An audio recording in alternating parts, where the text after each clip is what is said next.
I'm Meshal Malik and you're watching Indus Special. Facebook is under fire after a recent report by the Wall Street Journal stated that Facebook's hate speech rules collide with Indian politics. The article makes the case that Indian politician T. Raja Singh, belonging to the ruling BJP party, had openly violated Facebook's hate speech laws.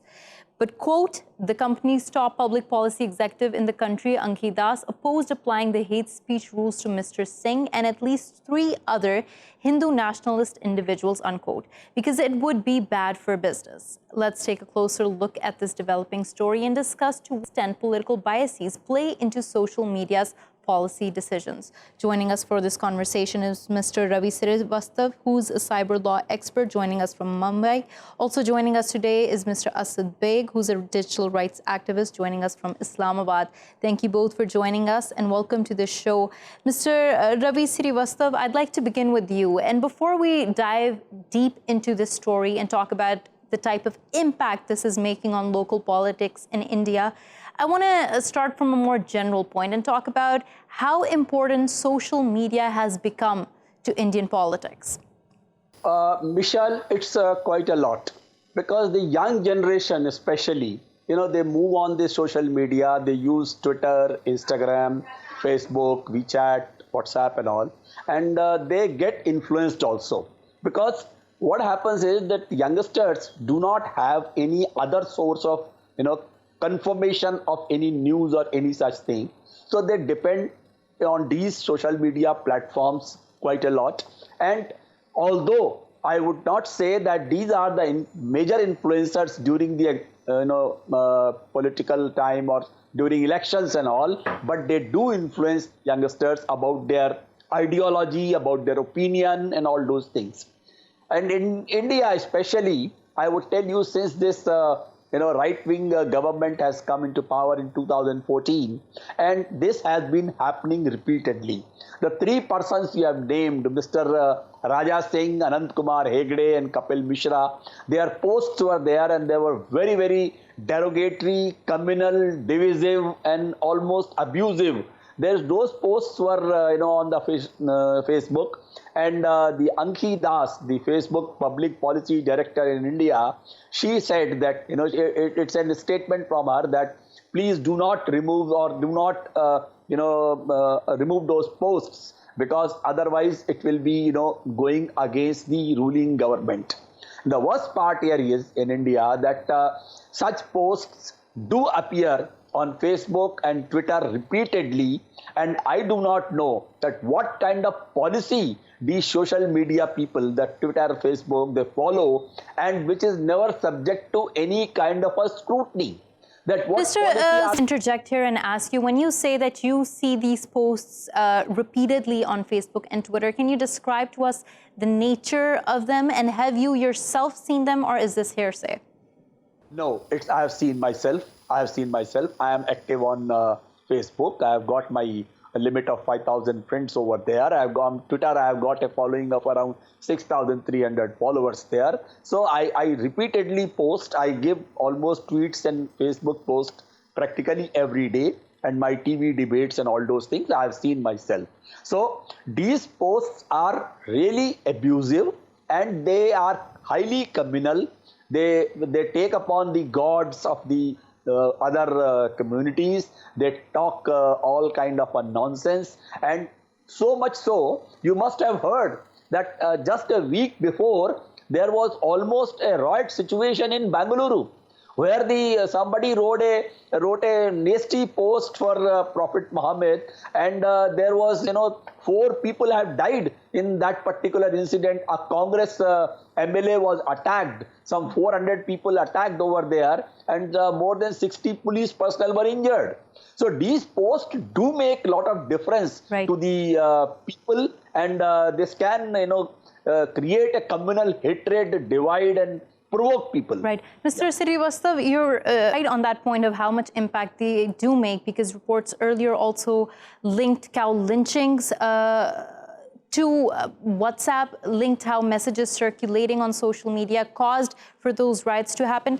But now talking about how this specific report is impacting local politics, let's take a look at a tweet that Rahul Gandhi tweeted out earlier, which is related to BJP and RSS's control over Facebook and WhatsApp. He says BJP and RSS control Facebook and WhatsApp in India. They spread fake news and hatred through it and use it to influence the electorate. Now, when we talk about this report coming out, it coming out from a party outside of India, someone that's considered neutral, after that, what does the local political landscape look like? What type of communication, what type of news is coming out from both parties? See, in India, the issue is that Rahul Gandhi has rigged up this issue, and this was based on an article published in the Wall Street Journal. So that what is written over there is that in India, these platforms are being misused by the ruling dispensation, those are the right-wingers, the BJP and the RSS. So what Rahul Gandhi has demanded, that there should be a joint parliamentary committee probe into their policies and their audit system, that what allows to be published over there and what kind of controls they have got on that. And what happens is that 2 years before, if you recall, in Indian Parliament, the meaty minister, Mr. Ravi Prasad, he even put up a CBI inquiry, a Central Bureau of Investigation inquiry into the Facebook and Twitter and all, and to find out that why the violations are there and what kind of control they are having on the hate speeches. But the fact is, 2 years later, down the line, nothing has happened. I'm going to bring Asad into this conversation. Asad, now, if I take a direct quote from this report, it states, Ms. Das, whose job also includes lobbying India's government on Facebook's behalf, told staff members that punishing violations by politicians from Mr. Modi's party would damage the company's business prospects in the country. Now, when we talk about Facebook as a platform and the balancing act of trying to remain politically neutral, but also having their business model up and running, how well do you think they balance between these two?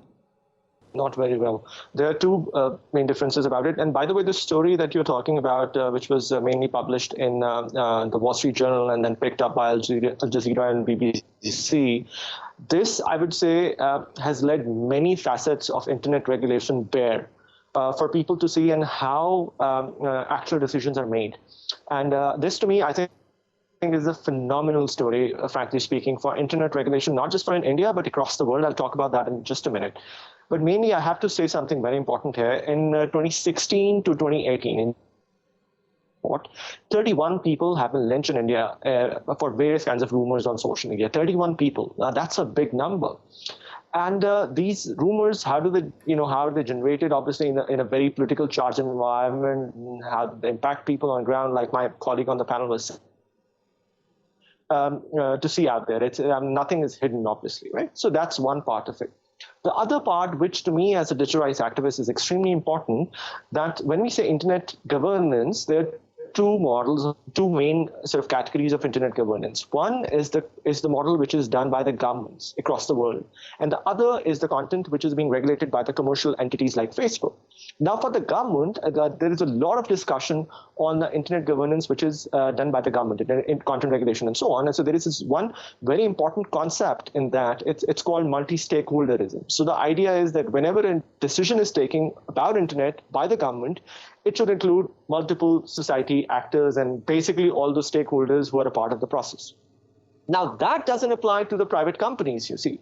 And this, to me, this story is kind of, it kind of lays bare that fact that how these private entities, commercial entities like Facebook are misusing their authority when they have like an nearly absolute authority on content. What goes on? A very important point, I think, that you made yourself, Meshal, that the story says that Ms. Das is a lobbyist for Facebook in India. Now, what does that mean? That means that the person in this conversation is basically trying to lobby on behalf of Facebook with the Indian government. Now, obviously, whenever a deal like this goes down, there are two parts of it. One, what are you offering? And two, what are you getting? Right. So what are they offering is very clearly described in the story. Now, my question is, what were they getting in response of that? And if they were getting financial and economical benefits and tax rebates and whatever kickbacks, so to speak, then that to me is a big question that should also come out in the public proceeding. Right. Before we talk further, let's just highlight how important of a market India is to social media companies, whether it being Facebook or Twitter or any other platform, because I think that really does drill home the business aspect of this story and what they're trying to highlight here. How important is India for Facebook, for Twitter, all these big tech companies? Generally, it's very important, obviously. India is one of the biggest markets, not just in the region, but in the world when it comes to IT or information technology, as the term used to go. Now, obviously, a lot of, not just the software side of things, but a lot of content platforms and on YouTube and various other international platforms is actually being generated within India. And obviously, the massive population contributes to that and so on. But having said that, you see, the point that needs to come out is that these platforms, they get a lot of benefits from all kinds of information, including misinformation and disinformation, which is costing people their lives. I must stress upon this point. When the elections were happening in the US in 2016, you must remember, we used to hear that the international influence or the Russian influence through Facebook and so on. So obviously there was a whole inquiry into that stuff as well. But there's another part of it as well. And the other part is if you go on YouTube and you search Al Jazeera documentaries, you'll find various documentaries on how international propaganda was kind of pumped into the US elections in 2016. And why was Facebook profiting? Misinformation and disinformation content gets much more traction on international platform than credible information. Right. They have the exact figures of how much sort of Facebook profited from all of that misinformation. So in very simple layman terms, misinformation and disinformation is profitable for commercial entities like Facebook. Now, it is on us as civil society leaders to talk about how we can stop that. Right. Srivastava, as Asad points out, that there is a lot of documentation of how negative news, of how misinformation often is profitable for these businesses. And we touched upon this, but I think it's important to highlight to what extent the human cost of this has been in India. We talked about the cow lynchings. We talked about how misinformation spreads. But ever since the ruling BJP party came into power, how has that misinformation escalated, and what have been the real-time human consequences of that? Quite a lot, Meshal.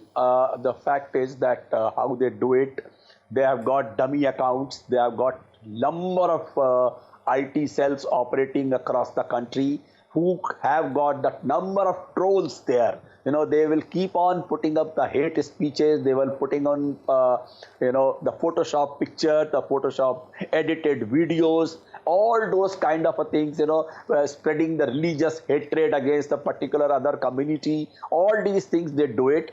And the worst thing is that our Prime Minister, Mr. Narendra Modi, who has got a huge following in India and abroad, he is the person who follows those accounts. So that's the worst thing to happen, because they proudly write in their bio that I am being followed by the Honorable Shri Narendra Modi in India. So such is the situation that those trolls are all sponsored people. They are planted people who do this job deliberately, purposefully, and they stoke the communal hatred amongst people, and such. The riots and some places, all kind of skirmishes and desecration, all such things happen across the country. So my issue is that in India, what Facebook or Twitter, they are not saints, they are not angels anyway. And right. They are the people who do this thing everywhere across the world. The Ghana, they were doing they may not be doing directly themselves, but they have got the parties who are into it, who retrieve the data from Facebook and they utilize it for other purposes. So this happened, they were helping people in Ghana for elections, the person got lost and all. In India also, some parties have utilized their database in the past and try to influence the voters in the respective communities and all. But my issue here is that these platforms should observe the ethical business. There is no ethics if they are favoring a particular ruling government for their own benefit, for getting some kind of advertisements or for getting some kind of other favors from the ruling dispensation. I think this is absolutely unethical in the business, as well as they are playing with the lives of the people wherever they are operating these platforms. Srivastava, is this a bias, a political bias, or is this in fact because the opposition party has been targeted by Facebook previously during the election season? Almost 138 pages linked to India's Congress were taken down because they seem to have coordinated inauthentic behavior. There was already a problem there existing, and it's difficult to understand whether this is a political bias that Facebook is showing, or this is just the opposition crying about there being a political bias. I don't think so, because there are 700 pages of these right-wingers also. They claim that our 700 pages have been taken down from the Facebook. Many accounts were blocked, many accounts were suspended. All those things, they such claims and counterclaims are made from both sides. But I don't find anything wrong in the statement of Mr. Rahul Gandhi that there should be a thorough probe into it. That one should know that what kind of transparency these people are observing, what kind of policy they are having. And such policy, that it is in sync with the government's guidelines or the ruling government's, policies and all, they are in sync with that or not, that should be debated. Right. Mr. Srivastava, now just one last question to you. When we see the political climate becoming more harsh in India, we're seeing more misinformation, we're seeing more violence. Do you think that there will be any intervention by the ruling party itself, especially now, given how this has been internationally highlighted, how ministers are putting up hateful posts and social media organizations are allowing them to happen, but it does shed bad light onto the ruling party itself?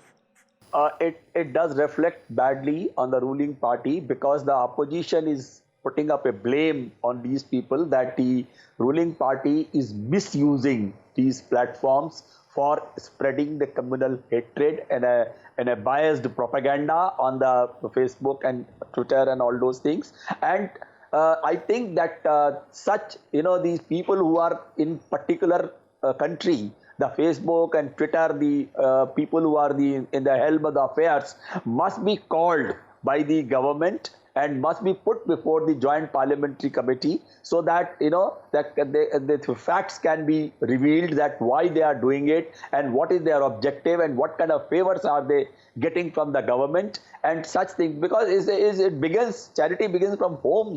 The ruling government should ensure that these platforms remain absolutely neutral and objective, and they do not contribute to any kind of communal divide in the country and create this kind of atmosphere. But as you were saying that there are already government-sponsored troll cells, as we call them, given that and that being highlighted, that being put under the microscope even more because of the story, do you think the government itself, the ruling BJP party, will now intervene and tone down what they're being accused of? Michelle, it's not difficult for the government. Any government, if they wants to do and control the social media or straighten them that they should behave in a particular fashion, it's not difficult. The government can summon those bosses, those people, and tell them that, look, we will not tolerate this kind of inappropriate behavior on the social platforms, and those people who are contributing it must be, blocked immediately, and their accounts should be suspended. But the point is that when the ruling party is getting benefited by that, why will they do it? That's why they have not done it so far. And you may know very well that China does not have neither the Facebook nor Twitter, because they do not get into it, and they have got their own social media platforms. So in India, it is not difficult for the government to straighten these people, to ensure that this kind of content is filtered, and the objective content is only posted on the social media platforms. Yeah. Thank you so much, Mr. Ravi Srivastava, time for joining us from Mumbai. Now we're joined by Ms. Mobashra Tazamal, who is an academic researcher on Islamophobia. Thank you so much, Mobashra, for joining us, and welcome to the show.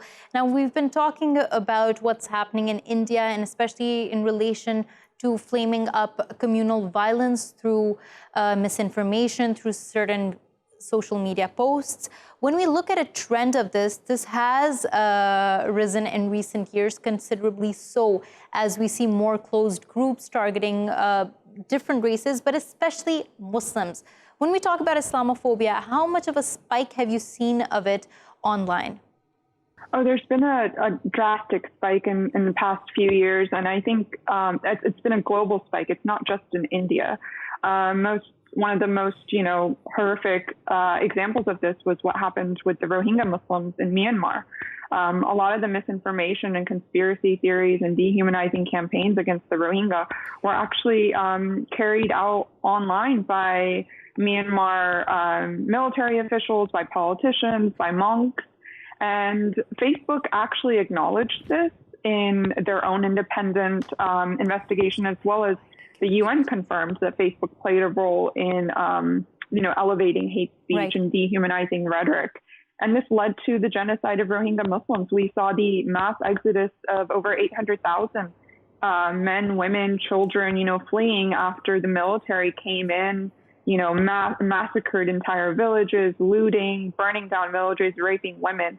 So that is a very clear example of how heightened this problem is. In the U.S., you had it around 2016 election time with Donald Trump. We saw it wasn't just, white nationalist groups. It was the campaign itself. Donald Trump's campaign, was promoting conspiracy theories against Muslims on Facebook. And this wasn't anything that Facebook was tackling.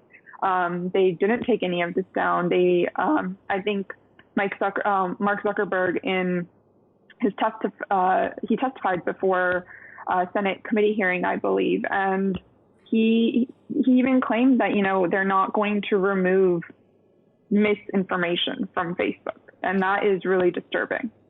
Right. So Mark Zuckerberg does take a different stand compared to other social media platforms. He does say that he's not political ads will be allowed to run. There's a list of things that he does allow. But Mobashra, going back to Islamophobia and how we're seeing it unfold on social media and the response that there's been after the shootings in New Zealand, there was this greater recognition of white supremacy and the type of attacks that it can cause, real-time attacks. After that, do you see a difference? No, not a marked difference in what was going on, because we have a rise in very ethno-nationalist governments around the globe. And a lot of this hate speech that is being promoted is often being promoted by the state itself, by leading authorities. So whether that be in India and Myanmar, in European far-right governments, right-wing governments. And Facebook, while Mark Zuckerberg says he's apolitical, whatever you want to call it, he has relationships with these politicians. In India itself, Sheryl Sandberg, she is an admirer of Modi. So these aren't neutral actors. They play a role, and they have political leanings themselves. I think what is required in terms of Islamophobia is we need independent regulators on what is being said on these platforms, because clearly the platforms themselves aren't tackling it. Right. Asad, I want this question to you. And when we're talking about there being a rise of ethno-nationalist governments all across the world, and the impact that has on social media, when we talk about Facebook specifically and its community guidelines, its own laws, do you think that local laws and local governing bodies, what they say, trumps Facebook's own guidelines? Clearly, that's what we've seen. And this is what this Wall Street Journal story is all about as well, right? So I think my colleague from the United States made an excellent point about Mark Zuckerberg's statement that Facebook is apolitical.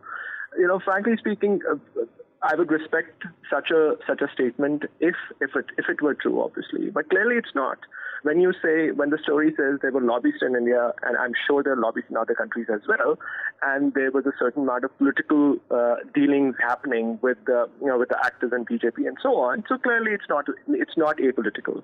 Everything is political, and every content which is being taken down or not, for that matter, is a political decision. So I wouldn't say that this is an accurate statement, for one, number one. Number two, all of this conversation brings me back to the same point of now what? I mean, we are here, and where do we go from here? And then that's an important point of how we see the internet and content regulation by these private entities who are essentially profit-making companies, and they'll definitely prefer profit over any kind of principle stance, so to speak. So this is the big question that we need to discuss now. So who comes in as the watchdog? Who comes in as trying to make sure that while these companies have their business models, they aren't the reason for why violence is spreading in parts of the world? Who does that? Question. Us, the people of this world, the people of the consumers of Facebook, the consumers of Twitter and YouTube, us, the people, we need to come into the process. These processes need to be transparent for us, the people, to see how they are being, how the content is being taken down, how they're, whatever that is happening within the algorithms of Facebook, how is that working? How is the AI in this platform working? So the civil society leaders across the globe, I would say, they need to come into the process. And that's where I say that the multi-stakeholderisms need to take its place in the content regulation by the private entities as well. This is I think, which should change in this digital world for things to change. Right. Mobashra, when we're talking about us, the people, being empowered and speaking out, that also becomes a dilemma, because there are some voices that speak louder, that are more heard than others. And you do this work, you talk about how certain sectors of society are marginalized, their voices are not heard. In all of that, do you see that being the solution, that the people should govern these companies? I think that is definitely a start. I think the people who are, targeted by these sorts of campaigns, the victims, the marginalized communities, absolutely should have a role to play in this, given they're the ones most affected by it. I do think that while, their voices aren't often heard, there are local organizations that do the work on the ground. There are numerous companies and organizations that have been holding these companies to account. For example, there's a wonderful organization in the United States based in DC, I believe, Equality Labs, and they do fantastic work on monitoring hate speech during the COVID-19 pandemic back in March. When it was starting in India, and the issue of the Tablighi Jamaat came up, and there was a widespread misinformation, widespread Islamophobia online with the hashtags Corona Jihad. Equality Labs actually did a great report monitoring what was happening and found out, 93% of hate speech on Facebook isn't removed, remains on there. And this is data. This is important data that we need. So having this data, then community organizations on the ground and local groups can use this data to support their case of, hey, this is an issue. Right. So yeah, I absolutely believe those who are most affected should have a role in holding these companies to account. Right. I'm going to take one of the rebuttals Facebook often gives when posts regarding hate speech are brought to their notice. And Asad, I'll put this to you so you can explain to us how complicated this process is. It's about languages, and there being so many of them, so it's difficult to fact check what's on there at all times. How can not just Facebook, but other social media platforms bolster up their fact-checking in that regard and try to make sure that their way of doing things is more localized? I agree with you. This, technically speaking, is I, for one, with a technology background, I understand what you're saying. Same goes for any kind of sentiment analysis when you conduct that, and things are, for instance, sentences in Urdu does not fall in that category, right? People, AI and many sort of NLP engines don't understand that. So yes, this is a problem. But I don't think it's a problem for Facebook, because they keep assuring us, the civil society activists, that we have literally thousands of people who on a daily basis go through this hate content, and they keep assuring us that we cannot fall behind. And so if we are to take their assurances on the face value, then clearly that is not a problem that Facebook is facing right now, right? So it may be a problem for smaller groups, smaller platforms, yes. And if, let's say, a company which has just started operating in a digital sphere and they deal with internet content, they come up and say, we have only a team of, let's say, 200 people, and it's difficult for us to on a daily basis, regulate hundreds of thousands of accounts and so on, I can understand that. But this argument does not go for Facebook. I'm sorry. Right. On that point, we're going to have to end this segment. Thank you so much, Asad, Baig, for joining us, Mobashra, Tazamal, for joining us. It was lovely having both of you. Now we're going to go for a short break, but when we come back, we discuss what exactly the future looks like for foreign-owned tech companies in the United States. Stay with us.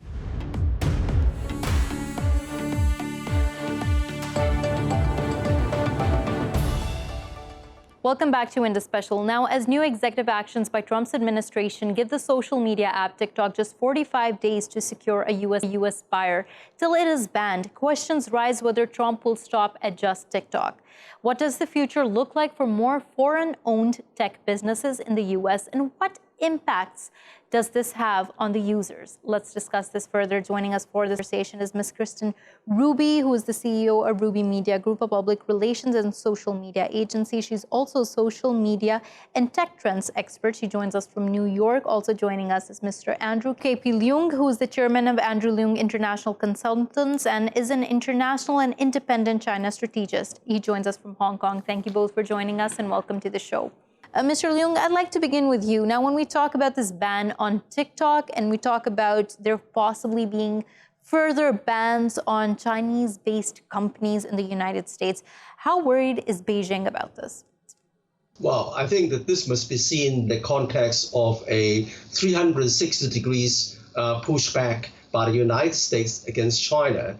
And China is now being termed as turning into a kind of Frankenstein, in the words of Mike Pompeo recently, which threatens American interests on all fronts, particularly on technology, like 5G, and now TikTok, which is extremely popular amongst young people in the United States. And the fear is that somehow the personal data would be fed into the Chinese government, affecting the security of the United States. But this is a lot of exaggeration, if not a total travesty of the truth. Because if you look at what TikTok is doing, TikTok is a platform for dancers, for personal streaming kind of thing, very popular with, as I said, with the Generation Z, as it were. Whereas the question of personal data, the same thing happens with any kind of internet platforms like Facebook and also like Google, for example. And that what TikTok, the proprietary technology, is a kind of predictive kind of platform which can predict the kind of interest that TikTok uses, and then feeding into the user the kind of information, other news that the person likes to see. Right. But this is hardly a matter of threatening national security. Mr. Andrew K.B. Leung, you point out something very interesting, and we're hearing this a lot in the debate that is ongoing. And I'll take this to Ms. Ruby. Ms. Ruby, when we're talking about TikTok having threatening possible national security or possibly be infringing upon the right to privacy of many, many users, Mr. Leung makes this point, which is also echoed by many other experts, that it's operating like any other social media platform that has centralized data storage. What's different about TikTok?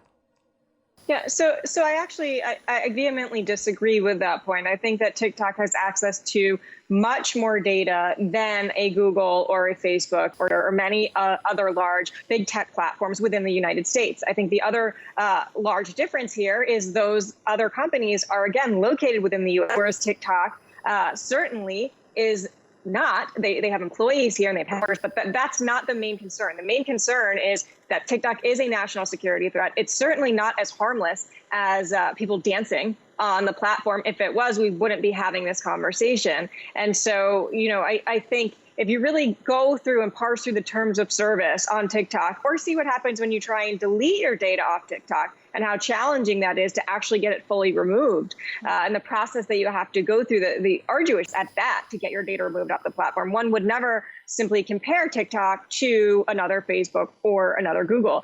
I brought up this point several months ago, at least 4 months ago when the pandemic started, that I was very concerned that all of these doctors were posting these harmless photos dancing on TikTok. But were they really that harmless, or was this a way for external governments to spy on patient records in the United States? And I still have the same reservations about that today.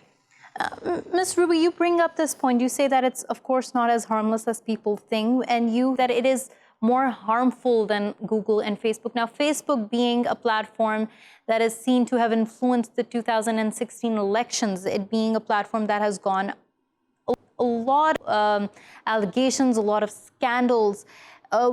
Let's not compare the two, but there are concerns about other social media platforms as well. But is it okay as long as they're in the United States and they're US-based, they're owned by US corporations? Is that all that's needed now?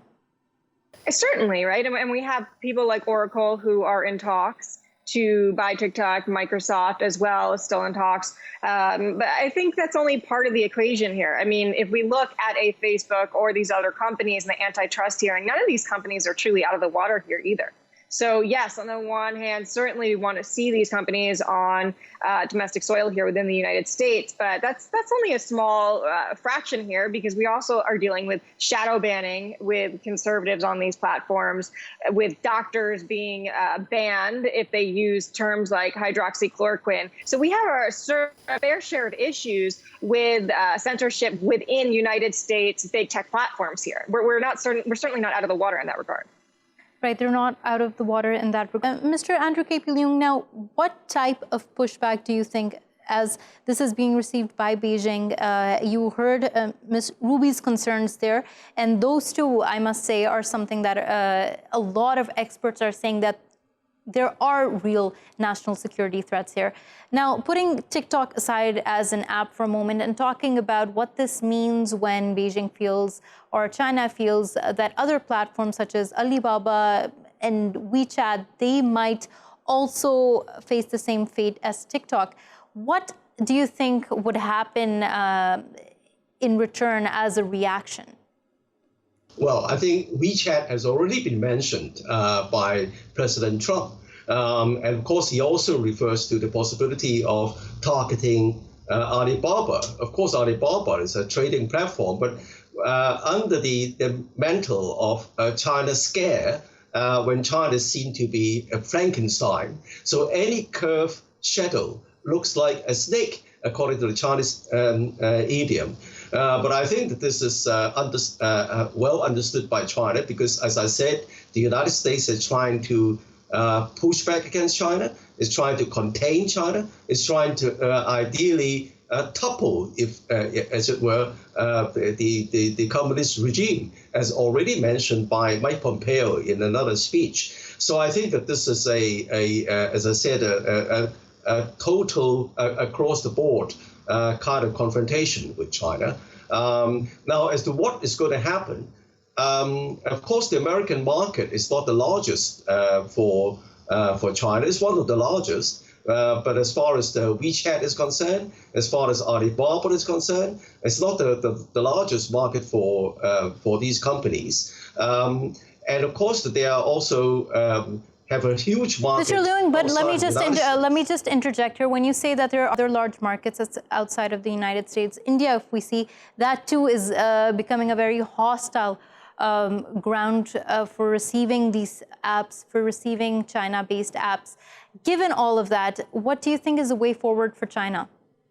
Of course, China has got to prove itself, and it's got to address this kind of pushback. But apart from the United States and some countries in Europe, I don't think that same concern applies to a large part of the developing world. let's look at it. I mean, the developing world now accounts for more than 50% of the world's economy. And 124 countries, and China is the largest trading partner. So I think that China is well connected with the rest of the world. But I think that like Huawei, for example, 5G, China's got to prove itself that these are reliable. In fact, there is no proof that, in fact, any data have been stolen or any kind of the kind of platform has been misused, and that applies to Huawei as well. Even more so to companies like TikTok, and it's rather inconceivable to Alibaba, for example. So I think that this is a kind of part of the bad mouthing, a part of the China scared. And I think that Beijing is well prepared for that. Right. So, Ravi, now, the decisions made by the Trump administration often have a political motive that is very local. Given TikTok, often what is being said is that the content there is very critical to the Trump administration. We saw how what happened in the Tulsa rally with many TikTok users booking seats and then the stadium turning out to be empty. That might have aggravated Trump. All of this happening and Trump being reactionary to this. Is that a consideration that's going into what's happening right now? So I can't speak to why the Trump administration is doing it. It certainly could be a consideration. I'm not from within the administration to comment on that. However, what I can say is that there have been security concerns, and the Pentagon and other members of the service have been told to delete TikTok from your phone well before any concerns that the Trump administration had with the Tulsa rally. So again, while that could be a concern prior to any sort of political motivations around this. Right. And so I think the other larger issue here is that the U.S. is used to having a certain amount of freedom around these internet platforms. So the real question is going to be, what does this look like if TikTok does get banned here, and if this really does go through within the court system here? How will that affect the average U.S. citizen in terms of what they're downloading, their social media usage, their habits, and then, of course, the entire influencer economy that has made millions of dollars on these platforms that now will need to jump off TikTok and start making their money somewhere else. Many of them have already started moving over to Instagram Reels, that latest platform similar to TikTok. So that's what we are really looking to see in terms of when we are telling these companies and advertisers where to spend their dollars, what's next? That's the big question here. Right, Ms. Ruby, and what speculations being made about what's next is also about how fractured the internet will become by these moves, that it will close down the internet, make freedom of expression, freedom of choice more difficult. Do you share that fear as well? So I don't necessarily, no, I think I'm on the other side of that debate. So I think that the TikTok ban won't necessarily, if that goes through, I'm not sure that is the thing that's going to be the change of the future of the internet here in the United States. However, I think with Trump's social media executive order and Section 230 of the Communications Decency Act, actual platforms lose their legal liability and protections that are afforded to them right now. That is what will really put a dent in this. And when we talk about a free internet, if they lose that liability and they can start getting sued for what is written within their platforms and really determine whether they are publishers or platforms, that is going to be the nail in the coffin as far as changing the future of internet freedom in the United States. Right. Mr. Leung, I'm going to put one last question to you, and this is something you said yourself, which is China must prove otherwise, must prove against all these allegations that are being made against it. How can it prove that the allegations that are being put on it, that are being labeled on it, are not in fact true, and that these apps, these platforms, they're safe to operate in foreign lands? Well, in fact, the proof should not be on China's part, because there are actually no specific evidence to show that this data has been stolen, has been used illegally. But I think that the proof must be that the TikTok is extremely popular, and banning it, I think, acts to the Americans' interests. And I won't be surprised that the young people in the United States will be very, very angry with the banning of the TikTok. because then and a lot of the young people, they don't agree with what Washington is doing, affecting their own freedom of expression, as it were. You refer to the fact that there are a lot of maybe news or maybe comments which are not well received in Washington, but nevertheless, some of the young people want to have another side of the story, because at the moment, with what is Fox News and all the mainline news item is already singing from the same hymn book. It's one side of the picture, and not a very accurate or even truthful of what's happening. So I think the young people may react to that. I think that also this kind of demand that TikTok should be sold, and that the United States, the government should get a large part of the price, sounds to a lot of Chinese people like highway robbery. So I think that this is a game changer, another downward spiral in the relations between China and the United States, and in fact between the Chinese people and with the United States. Right. I take your point there, Mr. Andrew K.P. Leung, and unfortunately, we've come to the end of our show.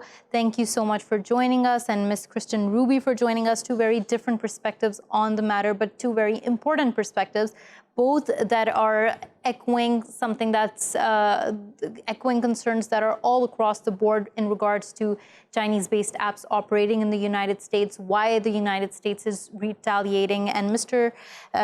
Andrew K.P. Leung put it very well when he said that we're just going to have to see how big of a game changer this is. We're going to keep up with the updates. Thank you for watching Indus Special. We will see you again tomorrow with more stories. Till then, goodbye and take care.